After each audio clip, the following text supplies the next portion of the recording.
Hello students. तो आज मैं जो कविता आपको पढ़ कर के सुनाने जा रहा हूँ, समझाने जा रहा हूँ, वो है दुख में हार न मानो। तो ये चैप्टर 18 है। डीएवी स्कूल में पढ़ने वाले बच्चों की हिंदी की किताब। हिंदी की किताब का नाम याद है ना, ज्ञान सागर। उसका चैप्टर नंबर 18 दुख में हार न मानो। इसके लेखक हैं ललित किशोर लोहिमी जी। तो आज मैं आपको ये कविता समझा रहा हूँ। तो पहले एक बार पढ़ते हैं। मैं ढूंढता तुझे था जब कुंज और वन में, तू खोजता मुझे था तब दीन के सदन में। तो यहाँ पर क्या है, कुंज का मतलब समझते हो आप? कुंज एक ऐसी जगह होती है जो थोड़ी सुंदर दिखने वाली जगह होती है, जहाँ पर लताओं और झाड़ियों से घिरी हुई जगह होती है ना, पेड़ पौधे होते हैं। तो कवि कहते हैं कि मैं ढूंढता तुझे था जब कुंज और वन में, तू खोजता मुझे था तब दीन के सदन में। यहाँ पर दीन ये जो सोमवार मंगलवार वाला दिन नहीं है, द में दीर्घिकार की मात्रा है। दीन का मतलब होता है गरीब। अभी एक बार देखते हैं, पढ़ते चलते हैं, फिर मैं समझाता हूँ। तू आह बन किसी की मुझको पुकारता था, मैं था तुझे बुलाता संगीत में भजन में। तो आप यहाँ पर समझ रहे हो ना, इसमें मैं कौन है और तू कौन है, सोचने की कोशिश करो। मैं अभी बताऊंगा। मेरे लिए खड़ा था दुखियों के द्वार पर तू, मैं बाट जोहता था तेरी किसी चमन में। तो अब तो मैं सोच रहा हूँ कि आपको बता ही दूँ कि मैं कौन है और तू कौन है, तो आप इस कविता को ज़्यादा अच्छे से समझ पाओगे। तो यहाँ पर मैं का मतलब है हम लोग, है ना, भक्त कह लो या एक नागरिक कह लो, एक आम आदमी कह लो, जो भगवान की तलाश में इधर उधर भटक रहा है। तो मैं कौन है? एक आम नागरिक है, एक आम व्यक्ति है। और तू कौन है? तू भगवान के लिए प्रयोग किया गया है यहाँ पे। तू, तेरी, तुम, वो जो शब्द है ना इसमें, वो सब के सब भगवान से संबंधित है, भगवान को इंडिकेट करता हुआ है। बनकर किसी के आंसू मेरे लिए बहा तू, आंखें लगी थी मेरी तब मान और धन में। यहाँ पर मान का मतलब है अभिमान, घमंड, और धन मतलब दुनिया के माया में, कि मुझे गाड़ी चाहिए, घर चाहिए, इतने सारे पैसे चाहिए। बाजे बजा बजा कर मैं था तुझे रिझाता। तो लोग आजकल भक्ति भाव भजन कैसे बजाते हैं, है ना, मस्जिदों में ज़ोर से अल्लाह अकबर करते हैं, मंदिरों में ज़ोर ज़ोर से भजन बजाते हैं। तब तू लगा हुआ था, तब तू लगा हुआ था पतितों के संगठन में। पतित का मतलब कौन है? पतित मतलब वे लोग हैं जो अभाव में जीते हैं, कमियों में जीते हैं। बेबस गिरे हुए हुओं के तू बीच में खड़ा था। तो भगवान कहाँ होते हैं? मजबूर लोगों के बीच में, बेबस लोगों के बीच में, जो साधन की कमी से जूझ रहे हैं। और मैं स्वर्ग देखता था, झुकता कहाँ चरण में। और ये जो आदमी पुकार रहा है, भगवान को ढूंढ रहा है, उसके तरफ से कवि कहते हैं कि भाई मैं तो स्वर्ग जाने के लालच में था, तो मेरे अंदर में आपके पैरों पर झुकने की बात थी ही नहीं। दुख में न हार मानूं, सुख में तुझे न भूलूं, ऐसा प्रभाव भर दे मेरे अधीर मन में। अधीर होने का मतलब है इम्पेशेंट होना, धीरज,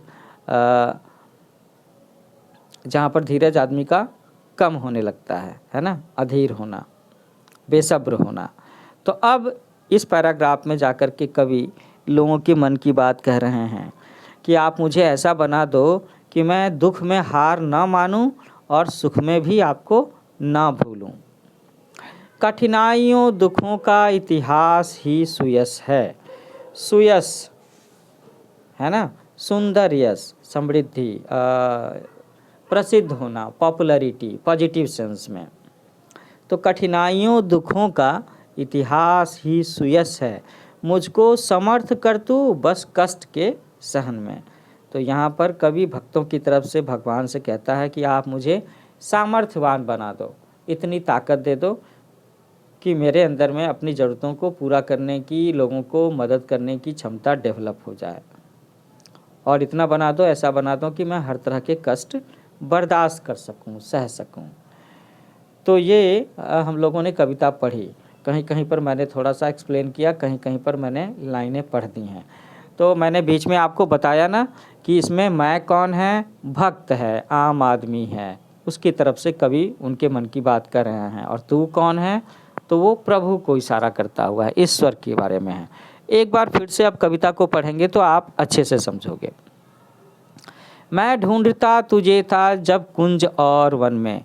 कई बार लोग भगवान को ढूंढने के लिए जंगलों में, बगीचों में जाते हैं ना, कि भगवान कहाँ हैं, कहाँ हैं।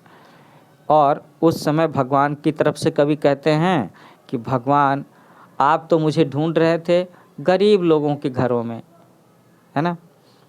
तू आह बन किसी की मुझको पुकारता था। मतलब भगवान भक्तों को बुलाते हैं। कैसे बुलाते हैं? जब कोई गरीब आदमी अपनी तकलीफ़ में रोता गाता है।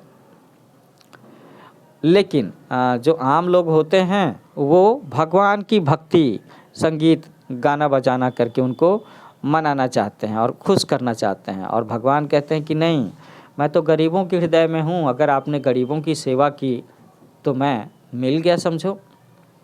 मेरे लिए खड़ा था दुखियों के द्वार पर तू। तो भगवान कहाँ खड़े थे? दुखियों के घरों में, जो कमज़ोर हैं, निर्बल हैं, बीमार हैं, दुखी हैं।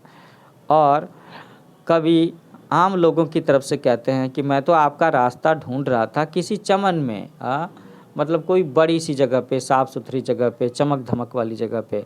आजकल के तो मंदिर जो होते हैं वो भी ऐसे ही कुछ होते हैं ना। बनकर किसी के आंसू मेरे लिए बहा तू। तो यहाँ पर कवि बोल रहे हैं भगवान के बारे में कि भाई आप तो मेरे लिए आंसू बन कर के बहे किसी की आंखों से, और मुझे समझना चाहिए था, और जिसकी आंखों से आंसू बह रहे हैं मुझे उसकी मदद करनी चाहिए थी। लेकिन मेरी आंखें उस समय कहाँ लगी हुई थी? मेरी आंखें उस समय लगी हुई थी कि मैं दुनिया में ज़्यादा से ज़्यादा पैसे कैसे कमाऊं, मेरा इस जगत में प्रसिद्धि कैसे बढ़े, पॉपुलैरिटी कैसे बढ़े, इसके लालच में लगा हुआ था और मैं आपको देख नहीं पाया। बाजे बजा बजा कर मैं था तुझे रिझाता, तब तू लगा हुआ था पतितों के संगठन में, है ना। तो ये बात तो मैंने डिस्कस की कि भगवान कहाँ लगे होते हैं? अभाव में जीने वालों के पास में, कमी में जीने वालों के पास में। तो अगर हमने उनकी मदद की तो भगवान के करीब हो गए। बेबस गिरे हुओं के तू बीच में खड़ा था, मैं स्वर्ग देखता था झुकता कहाँ चरण में। तो यहाँ पर फिर से कवि बताते हैं कि भगवान कहाँ थे? तो कमज़ोर, गरीब, बीमार लोगों की तरफ में थे, उनके साथ में खड़े थे। और हम जो आम आदमी हैं, हम लोग स्वर्ग के बारे में सोचते हैं कि ये करेंगे, वो करेंगे तो हमें स्वर्ग की प्राप्ति होगी, भगवान की शरण में जाएंगे। आखिर की 4 पंक्तियों में कवि ने इस बात को सुलझाने की कोशिश की है कि हम कैसे भगवान को सही तरीके से प्राप्त कर सकते हैं और हमें भगवान से एक्चुअली में क्या आशीर्वाद मांगना चाहिए। तो हमें मांगना चाहिए कि दुख में न हार मानूं, सुख में तुझे न भूलूं, ऐसा प्रभाव भर दे मेरे अधीर मन में। कि हमें भगवान में एक्चुअली यही प्रसाद, यही वरदान मांगना चाहिए कि आप मुझे ऐसा बना दें कि मैं दुख में भी ना हार मानूं, किसी भी तरह की प्रॉब्लम आए तो उसे फेस कर सकूं, और चाहे जितना भी सुख मेरे पास हो मैं आपको कभी ना भूलूं, है ना। आमतौर पर लोग भगवान को दुख में याद करते हैं, सुख में याद नहीं करते। कठिनाइयों दुखों का इतिहास ही सुयस है। तो कहते हैं कि भाई जो लोग तकलीफ़ झेलते हैं, है ना, उनकी बातों को समझो, उनके बारे में जानो, और आप मुझे इतना सामर्थ्यवान बना दीजिए कि अगर मेरे लाइफ में कोई प्रॉब्लम आती है, कष्ट आता है, तो मैं उसे झेल सकूं, उसको सस्टेन कर सकूं, उससे उबर सकूं, है ना। उसके सामने में कमज़ोर होकर के गिर ना जाऊं। इसके साथ में ही ये कविता यहाँ पर समाप्त होती है। लेखक थे ललित कुमार लोहिमी। तो आप में से कई बच्चे कभी कभी मुझे कहते हैं कि सर आप क्वेश्चन आंसर का भी लेक्चर डालो। तो मैं फिर से कहूँगा कि अगर 10 से 15 बच्चों ने इस पर कमेंट में ये चीज़ कहा कि आपको क्वेश्चन आंसर में हेल्प चाहिए मुझसे, सो आई विल डू दैट। तो आपको वीडियो देखना होगा, कमेंट करना होगा, है ना। अपने दोस्तों को भी ज़रूर बताइए। Happy learning with new age coaching, और मेरा चैनल है न्यू एज कोचिंग, इसे ज़रूर सब्सक्राइब करो, लाइक करो, और मैं जल्दी जल्दी आपके लेक्चर्स डालने वाला हूँ। फिर मिलते हैं।